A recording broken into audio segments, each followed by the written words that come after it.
Well, a very, very happy Monday morning to everyone, and welcome to the John Kentera Show on YouTube, Facebook, and X. Hope everyone had a great weekend. Boy, the Padres had a great weekend. Yeah, they let that game slip away on Sunday. Had an opportunity to sweep the Fighting Phils. It didn't happen. Man, I got to tell you, the Padres played some of their best baseball of the year over the weekend. Those first two games were fantastic, and they certainly had their opportunities on Sunday to close out the Phils. Couldn't get it done. Phils scored late in the ball game and eked out a 2-1 victory. Glad you could join me as we hit the All-Star break. Things going well for the Padres right now. Playing good ball, and obviously they could maybe get a few more hits with runners in scoring position. We're going to talk about that as the week goes on, but just so much to talk about. Had a great weekend, just watching a lot of baseball. Watched the Phillies Padres. I watched that great series between the Dodgers and Giants. Man, that game on Sunday was incredible. The Dodgers found a way to come back and win that after they blew a 2-0 lead in the bottom of the ninth. It looked like they were going to get beat, but James Outman, a great catch in the 10th inning, and then they go on and score three runs in the top half of the 11th and take the series and take the ball game 5-2. They got a 5.5 game lead over our Padres right now, but we got a lot to talk about today. I mean, seriously, there's a lot to talk about. I'm pretty fired up. It was baseball for me over the weekend. I'm looking forward to the Home Run Derby tonight. I'm looking forward to the All-Star game. And just want to remind everyone, we're going to do something a little different this week. We got a regular show today. And then rather than doing the Wednesday show, we're going to come right out of the All-Star game tomorrow night, immediately following the game, within about 10 minutes. We're going to be on the air tomorrow night. Take your reaction to the game, talk Padre baseball, talk about what the Padres need to get done prior to the trading deadline. There are a lot of rumors out there about Jarren Duran with Boston coming to San Diego. I don't know if that's going to happen or not. I don't know why Boston would want to give him up. I mean, I realize they've got a lot of young players, but for crying out loud, you got Jarren Duran under control for 3.5 more seasons. So, and I don't know what the Padres have to give up right now. But anyways, tomorrow night, following the All-Star game, jump on, whether it's on YouTube, on Facebook, or X. We're going live about 10 minutes after the final out tomorrow night. I'm excited about that. And then we'll have our regular show on Friday. So that's our schedule. Today, tomorrow night, after the All-Star game, within about 10 minutes, we're going to be on the air. And tomorrow night, we may go for 4 hours. I don't know. As the questions come in tomorrow night, I'm going to keep Jonathan hydrated. We're going to keep rolling. We're going to talk a lot of baseball tomorrow night following the All-Star game, and then we'll be back in on Friday, get you ready for the second half of the season. Padres head out on the road. They got 10 games to start the second half out on the road. So, as usual, want to remind everyone, if you haven't already subscribed, please subscribe to the channel. Would very much appreciate that. We want to stay on the air for a while. Got to get some subscribers out there. And I want to thank everyone. We've been getting a lot of supers in lately. And, Jonathan and I really appreciate that. Believe me. We do this show out of passion and love, not only for sports, but for you fans out there. When I was taken off the radio in December of 2023, I had a lot of people, a lot of you people reached out to me and said, Coach, we got to hear you. We got to hear your thoughts on the Padres. We got to know about the Aztecs. We want you on the air. So, I kind of waited around for a few months, let everything kind of settle down, and then we were able to put this together along with a gentleman by the name of Alan Slewa, Sammy Long, who's on 760, and Jonathan Oliveri. We got this thing rolling. It's going very well. But I really appreciate all the supers that we've been getting recently. It's very kind of you, and hopefully, and I would imagine you do enjoy the show. And I want you to be a part of the show. Don't just be out there listening. Hey, if you got a question, and it doesn't have to be necessarily Padres. We talk a lot of Padres this time of year, but if you got a question on the Aztecs, we got football. Looking forward to Aztec football. It's got to be better than it was a year ago. 3-9, Sean Lewis's first year. Got to be a lot better. But again, would like you to subscribe, like, and please turn on your notifications, especially this time of year leading up to the trade deadline. Padres may make a deal at 11 o'clock at night. It comes down, and you know what? Jonathan's going to jump out of bed. I'm going to do whatever I need to do, put my headset on, and we're going to talk about it. So we could have a fire alarm one night with a big trade, and hopefully the Padres are going to be able to do something. Like I said, and I think Tom Krasovic brought it up in the paper today. Padres can make the playoffs, and I've been saying that they can make the playoffs if they do nothing. It'll be tight, and it's going to be back and forth, and it's going to give us all high blood pressure. But they can make the playoffs. But can they win the World Series? Right now, the roster's not going to win the World Series. I don't know if they can even win a round this year. But anyways, subscribe, like, turn on notifications. And again, we got Coach's Crew coming up before too long. If you got questions, start typing them in.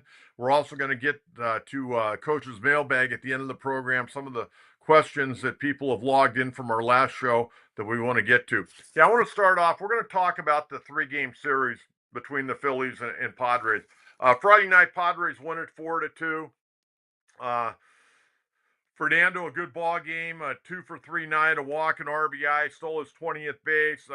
Manny blasted his 17th homer in the 8th inning. Xander had a good ball game, 3 for 4, a run scored. Ryan Bergert, coming off the IL after he got that line drive in the forearm, did a nice job. 4 2/3, 3 hits, 2 runs, both earned 2 walks, 7 strikeouts.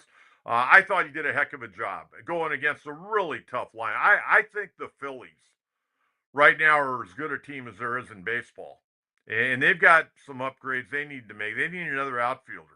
They need another guy that can swing the bat. That sounds familiar. Padre bullpen the other night, pretty doggone good. Yuki Matsui, a third. Jeremiah Estrada, an inning. Adrian Morahone headed to the All-Star game. His 1 inning, a couple of punch-outs. Jason Adam, 1 inning, a couple of hits, a walk. Robert Suarez, 28 save. And they beat a really good pitcher, a guy that should be on the All-Star team but isn't. Ranger Suarez, he went 6 2/3, 6 hits, 3 runs, 1 of them earned, 3 walks, 5 strikeouts. He took the losses record 7-3, but his ERA is 1.94. Manny, 100th home run at Petco Park. First player to accomplish that feat. So congratulations to Manny. Seems like Manny's had a lot of accomplishments lately. His 350th homer early in the year, his 2000th hit earlier last week, and then becoming the first player to hit 100 homers at Petco Park. And then Saturday night, it was a 4:35 start, another sellout. Padres eke out a 5-4 victory, and Jackson Merrill finally does something. He had not homered since May 27th and was in the worst slump of his career, and he homered twice off of Zach Wheeler, one of the top 2 or 3 pitchers in all of baseball. A 2-run shot in the second, a solo blast in the 6th, and got him rolling. He was all fired up, but he came back on Sunday and didn't do much. But in that ball game, Phillies out hit the Padres 9-8. Padres 2 for 5 with runners in scoring position. Phillies only 3 for 13. Now let's talk about Yu Darvish. Yu Darvish's numbers right now through 2 starts, not great, a 6.48 ERA. But I will tell you this, and I said this before Yu Darvish came back. He may have been able to come back a little bit sooner, but he was working on some things. And you're saying, well, what the hell was he working on? Well, what he's working on becoming a different pitcher, is what he's working on. He's trying to reinvent himself at almost 39 years of age. Now, remember, the Padres have him under contract till 2028. And there were a lot of things out of that start the other day I thought were really good. I mean, if you really watch closely, don't look at the end result. 4 2/3, 5 hits, 4 earned runs, 3 walks. He hit a batter, knocked Bohm out of the game, and knocked Bohm out of the series, hitting him on that rib cage. And you had a couple of strikeouts. So far, he's gone 8 1/3, given up 8 hits, 6 earned runs, 6 walks, 2 hit batters, a wild pitch, and 7 strikeouts. He's got a whip right now, 1.68. Not good numbers. But I'm telling you, there were things that I saw in that start that are encouraging to me. We'll see where it goes. He doesn't have that 97-mile-an-hour fastball. At least he doesn't have it now. He had talked after that one start up at Lake Elsinore that when he threw 97, it bothered him a little bit, and he was working better at 94. And this guy knows his body better than anybody in baseball, probably. I mean, this guy's a real surgeon when it comes to taking care of himself, knowing his body, working on things, trying to get ready for that next opportunity. But his spin on the ball is good. His location was off, and it got worse. But, I'm going to tell you this. I can be critical of Mike Schilt. Sometimes he kind of bugs me the way he handles pitching staffs. The other day, he gave Yu Darvish rope, and unfortunately, it backfired. But I'm glad he gave him that rope. He's a veteran pitcher. Let him fight through it a little bit. It's kind of like Ohtani. Now, obviously, Yu Darvish doesn't have the stuff Ohtani has now.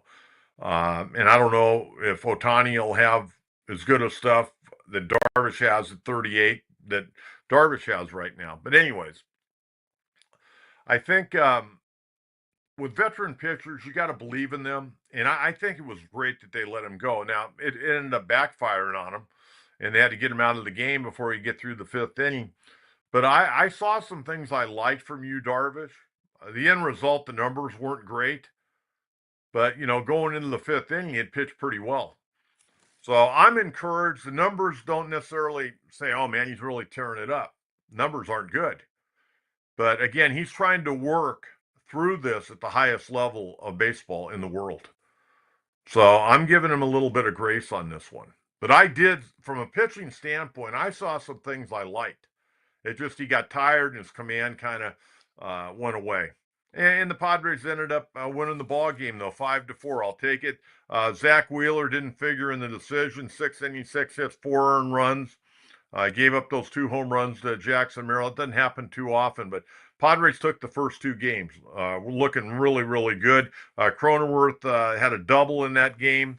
Cronenworth been swinging the bat a little bit better, but nothing to write home about. And then yesterday afternoon, that was a tough one. They were right in there. Unfortunately, the Padres were 1 for 9 with runners in scoring position. They left 10 runners on. And JT Realmuto getting that double with 2 outs in the 8th inning off of David Morgan, who I like. I think David Morgan's pitched very well. Morejon ended up taking the loss yesterday. Fernando, another good ball game, 2 for 3, a couple of walks, his 21st stolen base, hitting 269. Manny had a 2-hit game as he heads to the All-Star game. Xander Bogaerts, another 2-hit game. He was on 4 times, by the way. Bogaerts hitting 266. And I'll tell you what, Xander Bogaerts is playing a great shortstop. I don't care. People will say, well, he didn't have the range, this and that. You know what? He has played a great shortstop so far this year for the Padres. And Gavin Sheets placed on the paternity list. Wife having a baby. I don't know if that baby came yesterday, but anyways, they brought up Luis Campusano, and I don't know what to tell you. I really don't. Campusano yesterday, I mean, what a day. He struck out twice. And then with a runner on third and a runner on first, he hits into a inning-ending 6-4-3 double play. And then they ended up pinch hit for him later in the ball game. It'd be nice if they'd let the guy catch. Okay? He's not that brutal a catcher. He's not a retriever. He's a receiver. He doesn't let the balls get by him all the time. I mean, what do you got to lose right now? For crying out loud. It said the field staff doesn't have confidence in him. Well, you know what? This is where AJ's got to tell Mike Schilt, man, we got to get Campy behind the plate here. We got to get Campy behind the plate. Throw him back there for a game and see what the hell happens. They've got that guy so skittish now, he's never going to perform in a Padre uniform. He's 0 for 21. He comes up, he's like on a tryout. He goes 0 for 3. He'll probably be back in AAA, by the end of the week. And he's been awful. His at-bats yesterday were pathetic. The kid has no confidence playing for Mike Schilt. Okay, it's that simple. Okay. Let's get to Coach's Crew. We're going to get into the draft. I'm excited about the kid the Padres took. We'll get into that. We're going to give you the stand. We got so much to talk about today on the program, but let's get to Coach's Crew early. Again, if you got questions, send them in. Let's get rolling on this. We got a lot to get done, and I'm excited about talking baseball with you today. Yippee! Yesterday was a winnable game, but a rise error at first base was costly. You know what? Yeah, it was. It wasn't a great throw, but it's certainly a ball that can be caught. If you get over there, You catch it, you tag the bag. The problem was the throw was high, and as the throw came in, Pivetta was looking down at the bag and took his eye off the ball. Yeah, Arise got tagged with the error, but that's a play that Nick Pivetta will probably tell you he should have made. Manny also made an error yesterday as well. Manny's 12th error of the year. How about that? I thought that ball could have been dug, though. I thought Arise could have been a little more aggressive going out after that ball. But Arise's first error yesterday, he got charged with that error in the first inning that led to a run. Pivetta, I thought Nick pitched another good ball game yesterday. Of course, he was going against Christopher Sanchez. Pivetta yesterday didn't figure in the decision, lowered his ERA down to 2.88. 6 2/3, 3 hits, 1 run, unearned, 2 walks, 8 strikeouts. Fantastic first half. Fantastic first half. Should have gotten a nod to go to the All-Star game. We got 5 guys going to the All-Star game, folks. So I don't know how many of them are going to pitch, but yeah, yesterday's game, very winnable. Rise got tagged with the error. Could it have been a better throw? Absolutely. It was up here rather than at eye level. That's where it'd be perfect, eye level. Catch it, tag the bag. Pivetta, ball up here, looked at the bag and dropped the ball. It went off his glove. It goes to Rise, but that's a very makeable play for Nick Pivetta, and I think he would probably tell you that. Okay, what else we got? Let's keep rolling this morning. What is it? Let's give it up. Our All-Stars, first time, 3 relievers ever. That's pretty amazing. First time in the history of baseball, 3 relievers have made it. Now, granted, a couple of them got asked to go because some starting pitchers dropped out. Zach Wheeler was one of them, and that's why Morejon ended up getting to go. But, I'll be honest with you. Fernando's going, and I'm glad Fernando's going because he's my favorite Padre, but there are other probably deserving outfielders. I don't know if you read what the Washington Senator or Washington Nationals had to say. They were so ticked off that Christopher Sanchez and Ranger Suarez didn't go. I mean, oh my goodness gracious. Nick Pivetta or Nick Castellanos said that what are we doing now? It's the Savannah Bananas, and he's saying they're bringing guys to the All-Star game that basically it's for marketing purposes, sell tickets. It's not going after guys that have had good years. They're picking guys that can sell tickets. Major League Baseball, I got a problem. In Manfred, I had to look at him all night last night. I can't stand that guy. I cannot stand Rob Manfred. I cannot stand that guy. I want a new commissioner. But problem is, we'll probably get another commissioner just like this guy. Only thing he cares about is money and keeping the owners happy. You know what I care about? Is putting a quality product on the field, building through the minor leagues, having great development, and get guys up here. There's no doubt. There are a lot of talented players right now. But a lot of these guys don't know how to play the game. They just play on their ability, not because they're smart and really understand the game. But Manfred, he wants to cut out more minor league teams. He already whacked 42, and he already taken the draft from 50 down to 20 rounds. And he wants to take it down to about 10 rounds, I think, and whack some more minor league teams. So, I'm happy our guys are going. Fernando, I didn't think really deserved to go to the All-Star game, but let's face it, he's a guy that people flock to. I certainly think Nick Pivetta should have went. Adrian Morejon, deserving, got in there because of Wheeler pulling out. Suarez got in.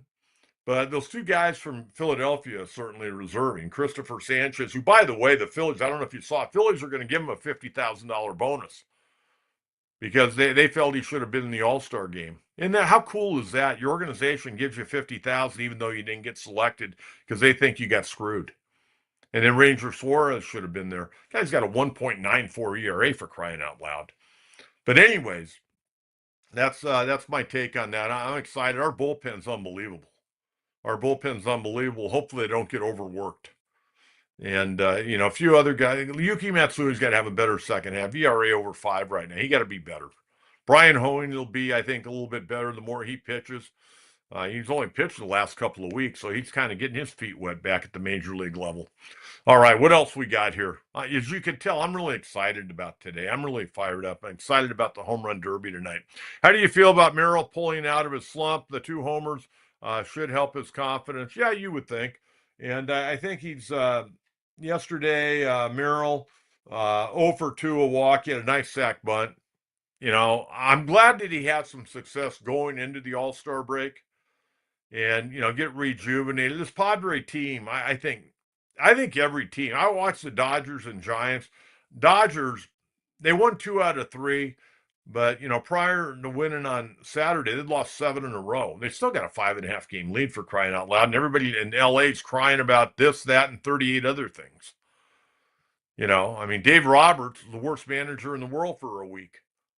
But they still got a 5.5 game lead, and they're getting reinforcements. Blake Snell ought to be back. Glasnow's back. Yamamoto threw a hell of a game on Sunday. Ended up having nothing to show for it because Tanner Scott, the former Padre, gave it up. His 7th blown save of the year. But the Dodgers ended up winning it in 11. Dodgers look tired. Mookie Betts having the worst year of his career. I don't know if it's because he's playing shortstop. Freddie Freeman looks like he's 72 years old right now. The way he's running, boy, he's really struggling swinging the bat. Even though he got 2 hits and drove in a couple of runs yesterday, he does not look good. Teoscar Hernandez is banged up. He doesn't look good. Tommy Edman got a broken toe, and he's playing with a broken toe. He doesn't look good. Man, they got a lot of issues up there, and they're still winning. They got the second best record in baseball, and everybody in LA is thinking that they're the Chicago White Sox right now. But hopefully Merrill get a little R&R and be ready for a big road trip. 10-game road trip to start the second half. And they finish up the last part of that road trip. I think they got 4 in St. Louis. And St. Louis is right there. Nolan Arenado's banged up a little bit right now with an injured finger. I don't know. He ought to be ready by the time the Padres show up. I'm sure he's going to want to be because he's owned the Padres in his career. All right, what else we got here? Casey. Coach, I'm with you, Rob Manfred, and you think there will be a lockout after the 2026 season? And if so, how long you think it will go? Unfortunately, I think there will be a lockout. I have no idea how long it'll go. I don't know.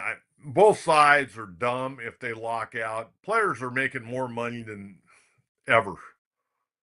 They're making more money than ever. Just rubber stamp this deal, keep rolling. I don't know what more the players could get. Is there going to be a salary cap? At the end of the day, the owners can say, hey, man, we're putting a salary cap in whether you like it or not. You either play or you don't play. And then maybe we don't have baseball in 2026. This money has to end somewhere. Because at the end of the day, who pays the salaries? You and I, when we go to a major league game. And how much more can we afford? How much more can we afford to pay for tickets, parking, and concessions? It's already ludicrous in most cities. The most affordable place, one of the most affordable places to go to watch a Major League Baseball game is up at Angel Stadium, which I like.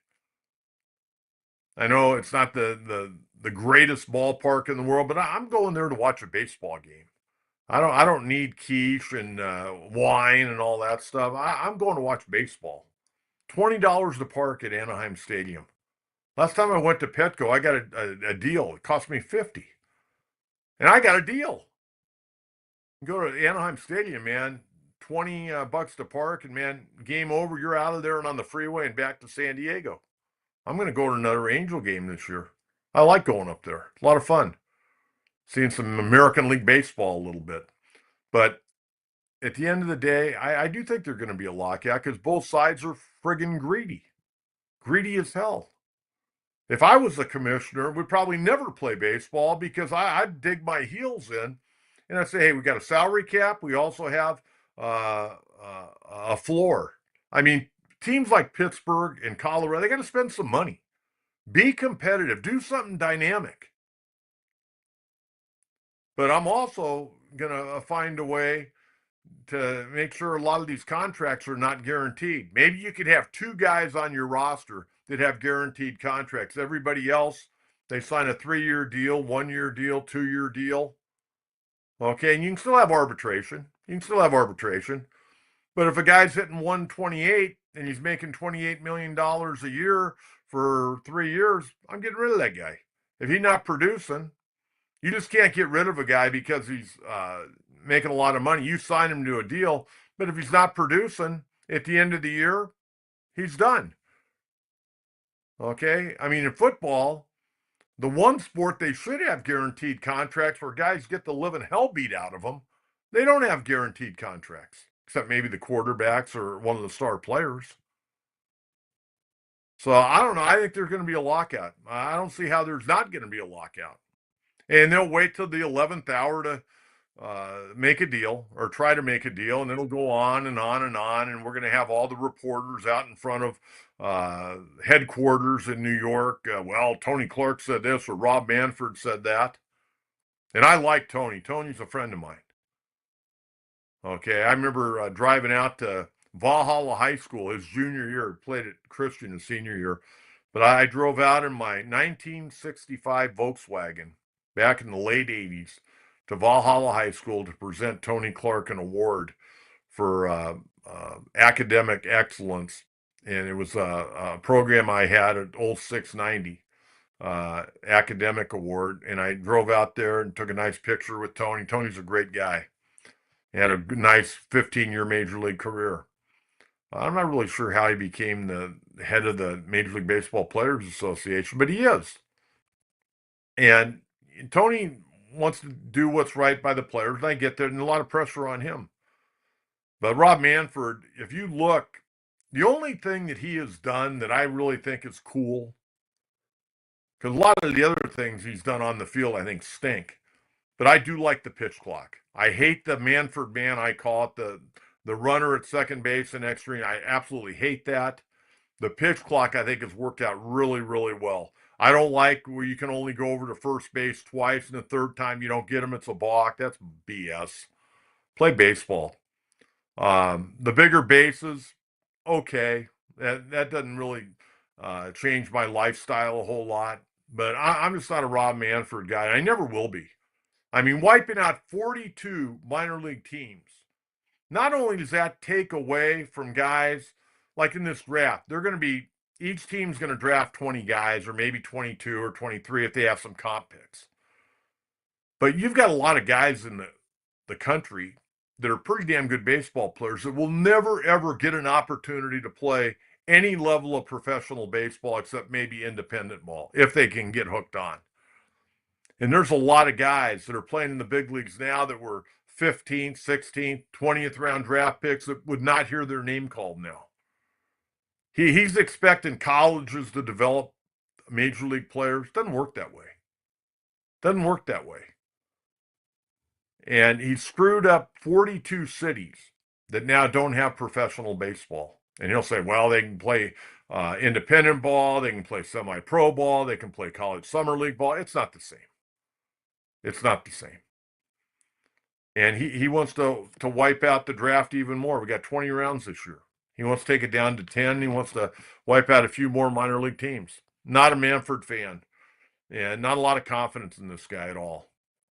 But like I said, somebody asked me, what would you ask Rob Manfred if you had an opportunity to interview him? Well, number one, I really wouldn't want to interview him because he'd tell me everything I want to hear and what you fans want to hear.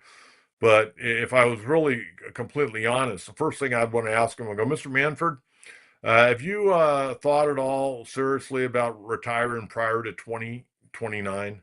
Because that's when he said he's going to hang it up, is 2029.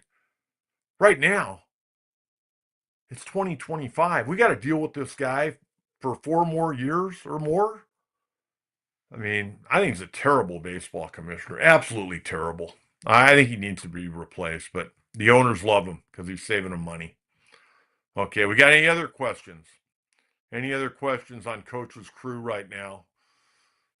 If not, let's go ahead. Let's get to the American League standings. We're going to get the American League wild card, National League standings, and National League wild card as we get to the break. Okay, the Toronto Blue Jays.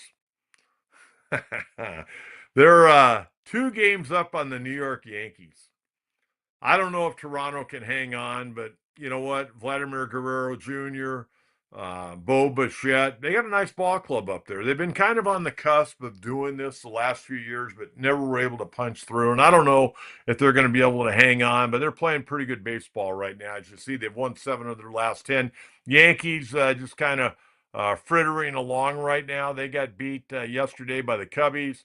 They're 2 games back. The Red Sox playing great. They've won 10 in a row going to the break. They didn't want to stop playing. They wanted to keep playing, but they're playing great ball. And give Alex Cora a lot of credit. He's had a lot to navigate. Maybe getting Rafael Devers out of that clubhouse helped.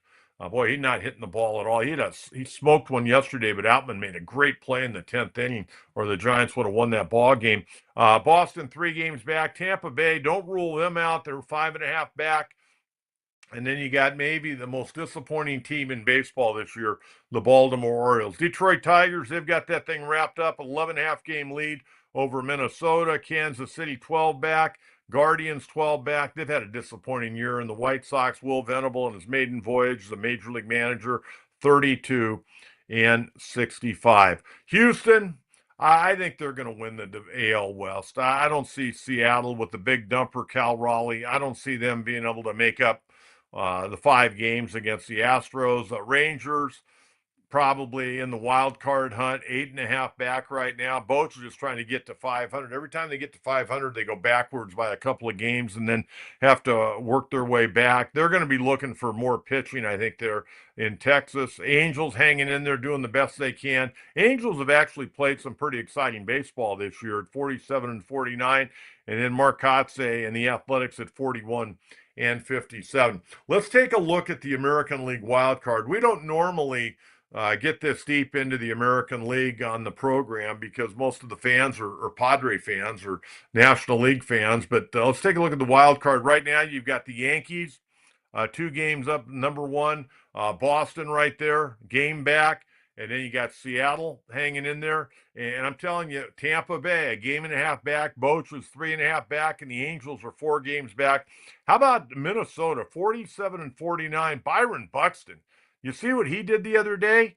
He went 5 for 5 and hit for the cycle.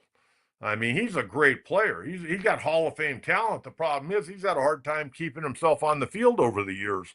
But that's the wild card. But don't rule out Tampa Bay, man. They're right there, only a 1.5 back of the Seattle Mariners right now. Okay, let's jump over to the National League. Take a good hard look at them. All right, Philadelphia, half-game lead on the New York Metropolitans. New York Mets are pretty good. They just got to keep everybody healthy. Philadelphia, as I mentioned, I think they're going to look for some outfield help at the trading deadline. Marlins are playing much better baseball, but they're not a playoff contender this year.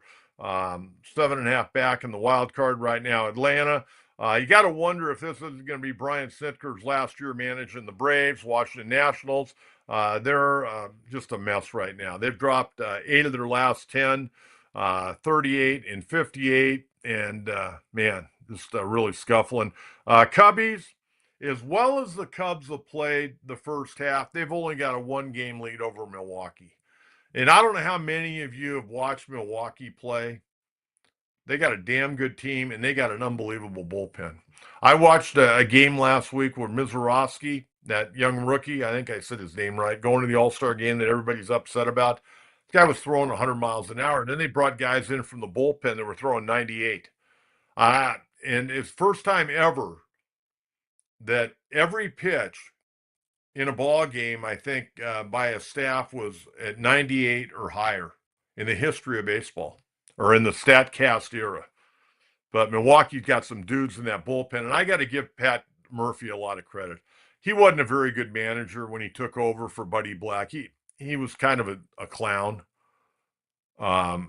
You had to be there to understand what I'm talking about. But I have watched him, and when he left the Padre organization, he went and worked as the bench coach for Craig Counsell, who Counsell played for him at Notre Dame. And I got to tell you, Pat Murphy is doing a hell of a job. He was awful here in San Diego, and there were a variety of reasons why he was awful, and it had nothing to do with the players. It was how he went about his business. He has really turned out to be an outstanding manager. And you know what? He does some things that are probably college oriented, goes against the book a little bit, but he's doing a damn good job. And he ended up being the National League Manager of the Year last year.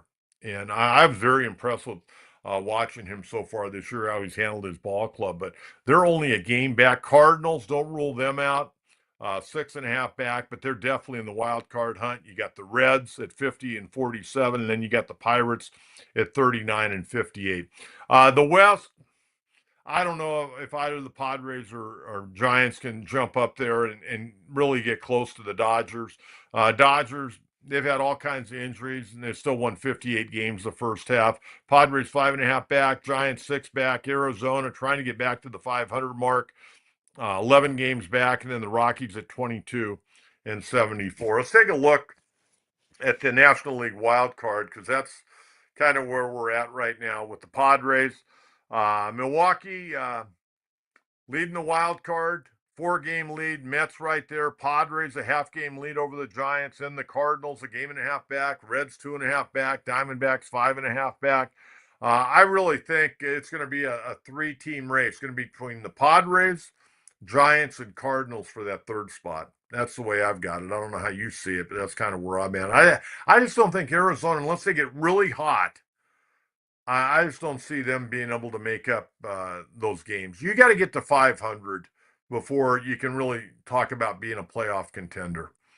Okay, let's take a look at the futures game on Saturday. All right. National League won 4-2. Not an offensive juggernaut. The National League hit the American League 8-3, but it's kind of like those games because you got those guys, throwing upper 90s and they're throwing one inning. They're coming in like closers, so not surprised. The other thing I wasn't surprised about who the MVP was. Dodgers #1 prospect, Jose DePaula. He was the MVP, launched a 3-run homer to right center, 20-year-old outfielder. He was named the Larry Doby MVP award. He ended up going 1 for 2 with that 3-run homer. Shocker, Dodger guy getting the job done. Padres #1 prospect, switch hitting shortstop, Leo DeVries entered the game as a pinch runner in the 5th inning, played the remainder of the game at shortstop, and Leo was 0 for 1, struck out in his only at bat. That was the only Padre in there this year. Okay, what else we got here? We got to get to a couple of other things, and we got to get to the draft, and we got all kinds of stuff to do. Let me go back up. I think I passed up the draft. I want to get to the draft. Okay, a couple of things. I love the draft. I scouted many years ago for Kansas City. I scouted for the Marlins when they were getting their organization going. I used to run tryout camps for the Marlins. I worked for 2 of the great scouts in the history of baseball. A guy named Al Kupsky with Kansas City. Al was one of the great scouts in the history of baseball. Anybody that knows anything about baseball will recognize the name Al Kupsky. He was John Sherholz's right-hand man in Kansas City and Atlanta. When Sherholz was running those organizations, Al started out back with the Baltimore Orioles for Harry Dalton. And great baseball man, got me into scouting when I was in my early 20s, when I was a junior college coach. And then I worked for a guy named Orrin Freeman. Orrin passed away a few years ago. Incredible baseball man, played for Rod Dedeaux on national championship teams at USC. Spent time with the New York Yankees, Montreal, Miami. Just an incredible guy. So I really liked the draft a lot. Had a lot of players drafted. Over 30 of my players between high school, junior college, and summer managing in some of the top collegiate summer leagues, had over 30 guys drafted and signed professional baseball contracts. So I'm really into the draft. And last night, Padres took this kid named Cruz Schoolcraft. This guy, 6'8", 229 pounds, somewhere in that neighborhood. I don't know if you saw tape on him. Wow. Supposed to go to the University of Tennessee. Also played first base. Hit 10 home runs this year. His team won the 6A title in Oregon. So, I mean, he was going against some pretty good high school players. And if you saw this guy pitch on the highlights last night, I mean, this guy is amazing. From Portland, Oregon, played at Sunset High School. He's touched 97. Throws a slider in the 80s. Got a changeup. Probably haven't needed the changeup a whole lot, by throwing 97, 95, 97. Above average control. He was 7-0 with a 0.39 ERA with a saved 96 punchouts in 54 innings and allowed only 22 hits. Pretty amazing as a hitter, 482, 10 homers, 30 RBIs, and a 637 on base percentage. Jeez. I got to tell you, this guy looked like the real deal. And somebody, I put something out on Twitter last night, and they go, well, they should have went after a college guy. You know what? You got a 6'8" left-handed pitcher that can walk and chew gum. You got to give this guy a shot. I watched the Zoom press conference last night when he talked with the media. Handled himself pretty well for a young guy. I'm sure they're going to bring him in next homestand. I would imagine they'll bring him in. Hopefully they're going to get him signed without much of a problem. He'd committed to Tennessee. And who knows how much Tennessee will give him right off the bat. But I would hope Cruz Schoolcraft will end up becoming a San Diego Padre. Padres also, in the third round, took a very interesting guy by the name of Ryan Weidman, an outfielder out of Western Kentucky. Notable. I'm big guy, 6'5", 204, very toolsy player, can run, can throw. But check this out. He had 35 extra base hits this year and 45 steals in a college baseball season. And that's the first Division I player since 2001 to accomplish that feat. That's pretty special.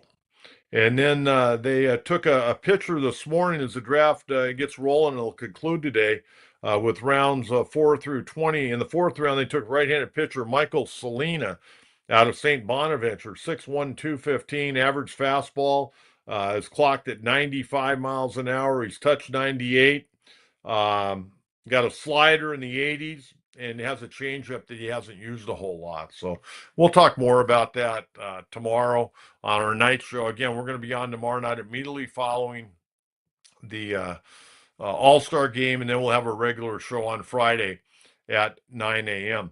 The other two players I wanted to mention, Tyler Bremner, and we talked with John Maffey on Friday. Tyler didn't have a great junior year, was 11-1 as a sophomore, was an All-American. He ended up being an All-American this year at Santa Barbara, but he only had a record of 5-4. When I saw him pitch against UC San Diego on a Friday night, a lot of guys were there to see him. Mike Rizzo, now the former general manager and director of baseball operations of Washington, Chris Young, the former Padre, was there, had a great chat with him that night.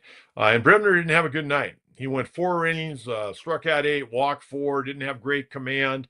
But you saw something. And when John was on Friday and we talked about Tyler, I told John, his draft stock supposedly had dropped. And he was going to go maybe around 22. And then there was he could go 11. And I said, you know what? If guys saw him and really paid attention, he could be a top 10 pick. Well, the coach was right. He was better than a top 10 pick, though. He was number 2 in the country, taken by the Angels. And last night, I had to chuckle a little bit. I went on an Angel website last night, kind of a chat board, which I don't normally do. But, I want to see what they were saying about the San Diego kid. They're going, oh, man, they took this guy too high, blah, blah, blah, blah, blah. They should have done this. They should have done that. Why'd they take this guy? Well, I'm going to tell you why. If you've seen the guy pitch, and like I've said, if he's coachable, he's going to be in the big leagues fairly quickly. And from what I understand, he's a great kid. We know he lost his mother in the last 4 or 5 weeks to cancer. Very emotional night for him and his family last night. Kid out of Scripps Ranch High School. This guy, at the beginning of the year, people thought might be the number 1 overall pick. And he went number 2 to the Angels. I think it's a great pick by the Angels. Now, you never know. I mean, these high school and college guys, you never know. Some of them, the biggest night of their baseball career could have been last night. And when I was watching the show with my wife, I go, yeah, this is a big night tonight, but I mean, these guys got a lot of work to do. It's not like the NFL or the NBA where you're first round pick, man, you're going to be playing this coming year. Doesn't work that way in baseball. But now they promote guys a lot quicker. But I think Tyler Bremner's a guy that can move very quickly. He's got a good changeup. He didn't have that changeup the night I saw him. Slider was kind of slurvy. His fastball, man, that ball jumps out of his hand. And like I said, if he's coachable, he's going to be fine. So I think it's a good pick for the Angels. And then the other young man that went, first baseman from USD, Jack Gurovitz, had a big year, big power, left-hand hitter. He ended up going to the Cardinals. So congratulations to the Cardinals, and congratulations to Jack and to Coach Brock Ungricht out there. That's pretty good going in the third round. So that's the draft.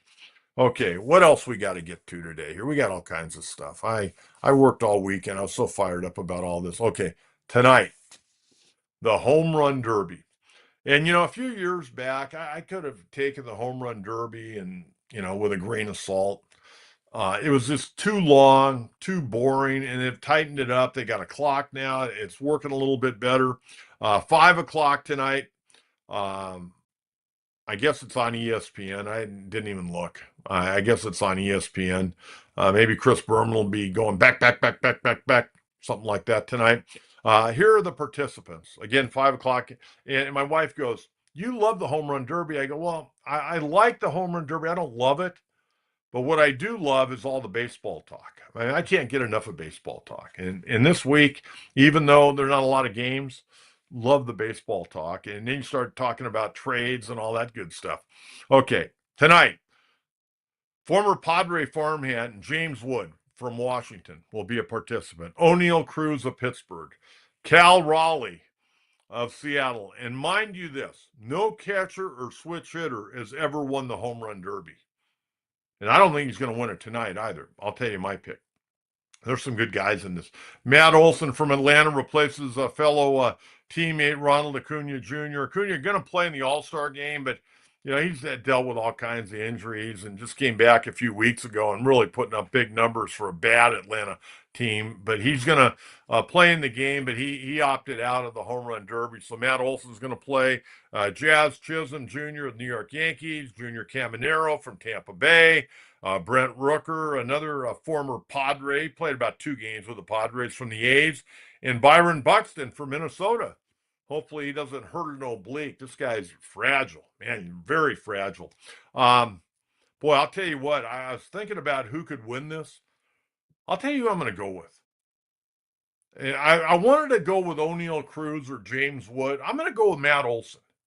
I'm going to go with Matt Olson because he's got a home run swing. It's his ballpark. I'm going to go with the kid that grew up not too far from Truist Ballpark, a kid from Georgia, and replaced Freddie Freeman.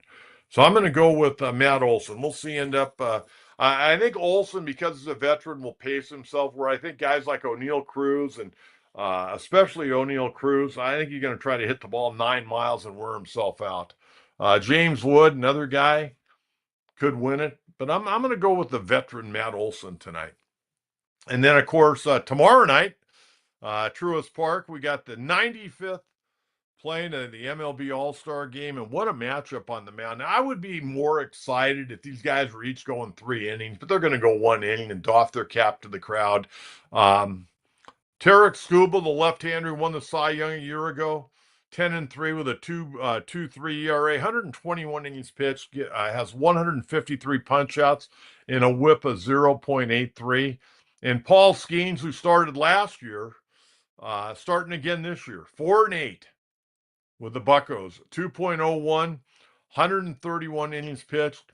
He has 131 strikeouts and a 0.93 whip. Amazing. And again, Padres have 5 players in the game. Manny Machado starting at third base, 7th All-Star selection, 4th start. Fernando is 3rd All-Star selection. And then you got the relieving core of Jason Adam, Robert Suarez, Adrian Morejon. Adam, 1st All-Star selection. Robert Suarez, 2nd All-Star selection, replacing Atlanta left-hander Chris Sale. And Adrian Morejon, his 1st selection, replacing right-hander Zach Wheeler of the Phillies. But all those guys are deserving. They've done a good year. Okay, we're going to take a look at the All-Star umpiring crew. Okay, I got it for you all today. I got everything. Okay, I even got the umpires, and we're going to talk about the automatic ball strike system here in a minute. The umpiring crew behind the plate and the crew chief, the veteran Dan Iasonia. Down at first base, we're going to have Marvin Hudson. At second base, Chris Siegel. Third base, Jansen Visconti. Left field line, Jeremy Rehak.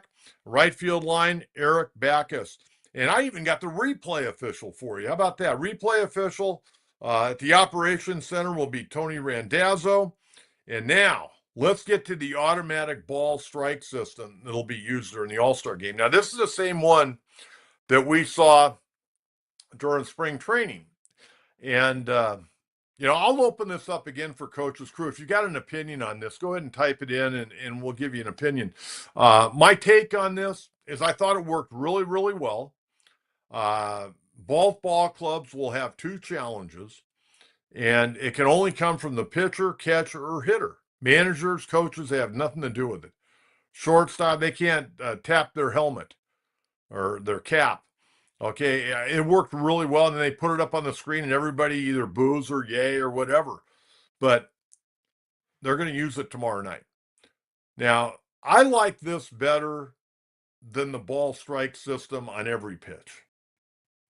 Okay, I don't want to take out the human element.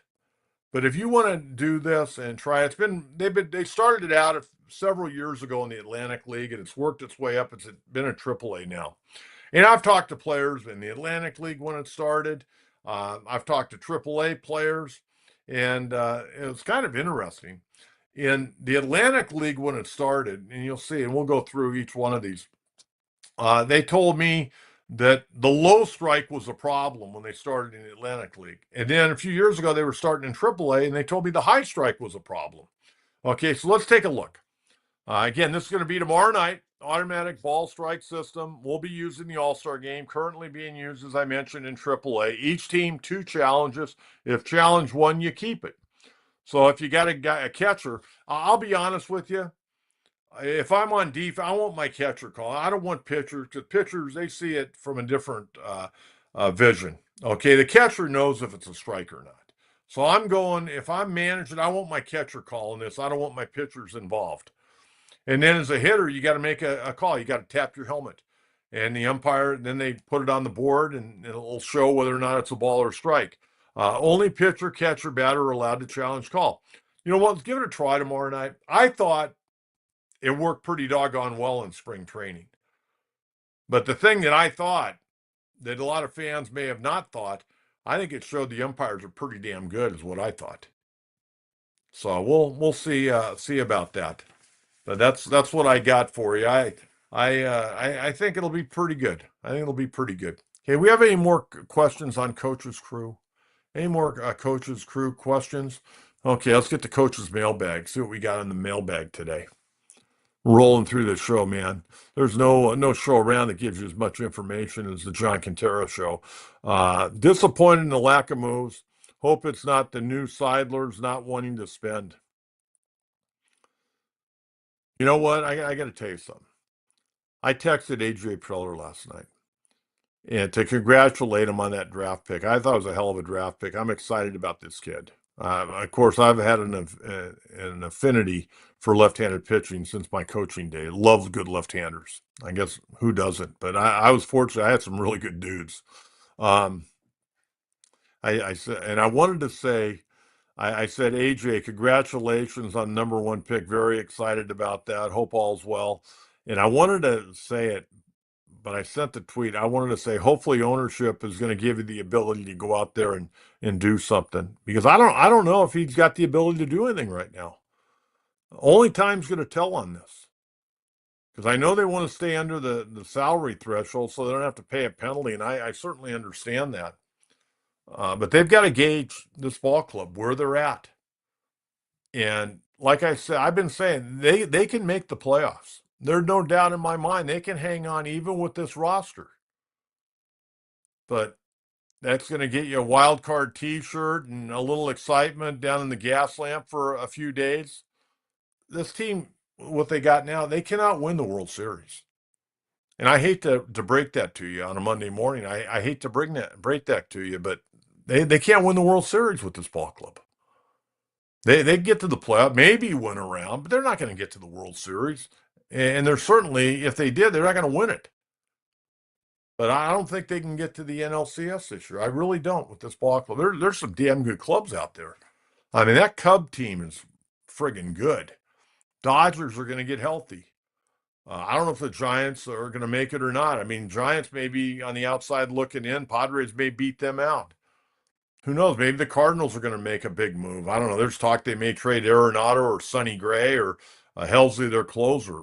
I think John Mozeliak, his final year running the Cardinals, I think he's going to go for it. He wants to go out a winner. They're going to be probably more buyers than sellers, so that's going to make it more difficult for AJ. And if you don't have money, you're going to have some problems. But I just don't think the market's opened up yet. I think as soon as there is a significant deal, then I think you're going to see things start coming off the board fairly quickly. That's me. All right, what else we got here? What do you think about the risk of injury playing in the All-Star game? If you're a guy that is fragile and maybe you got some bumps and bruises, maybe you pull out, but I don't know. You can't worry about getting hurt. You got to go play.